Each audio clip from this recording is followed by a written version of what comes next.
তারেক রহমান সাহেব ঢাকা শহর ধরে সিটি কর্পোরেশনের প্রশাসকদেরকে নিয়ে 4 ঘন্টা রাস্তায় ঘুরেছে। এটা বাংলাদেশের ইতিহাসে নজির এবং বিরল। 45 বছর হয়ে গিয়েছে ওনার শাহাদাতের, ওনার যে স্বপ্নের বাংলাদেশ সেটুকু বাংলাদেশ বর্তমান প্রেক্ষাপটে বাস্তবায়ন হয়েছে। দেখেন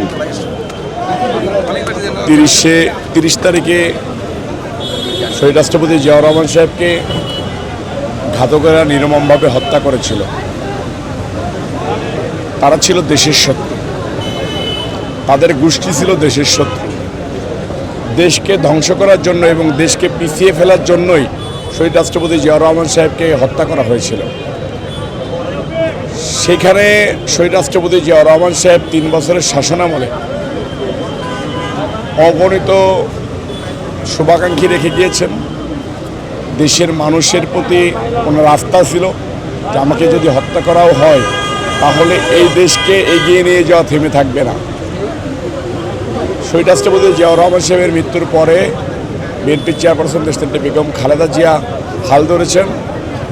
দেশনেত্রী বেগম খালেদা জিয়ার মৃত্যুর পরে বিএনপির চেয়ারম্যান জনাব তারেক রহমান সাহেব হাল ধরেছেন।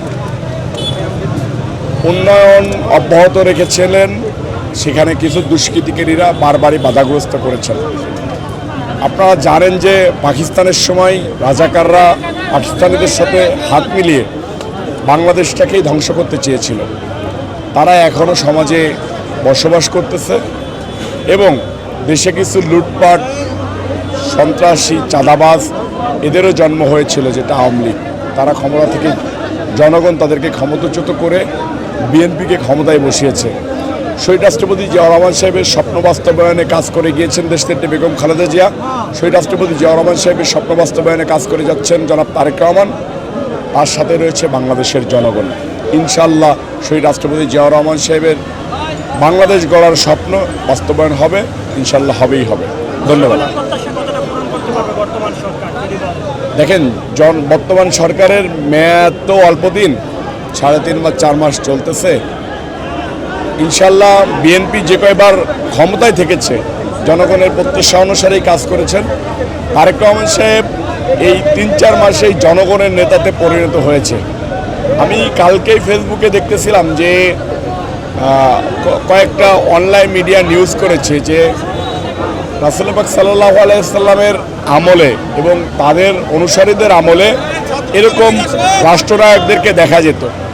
তো শহীদ রাষ্ট্রপতি জিয়াউর রহমান সাহেবের সুযোগ্য সন্তান জনাব তারেক রহমান সাহেব দেখেন কুরবানি ঈদে যাতে রাস্তায় বর্জ্য ময়লা এগুলো পড়ে না থাকে, সে কারণে 4 ঘন্টা একজন প্রধানমন্ত্রী রাস্তায় রাস্তায় ঘুরেছেন।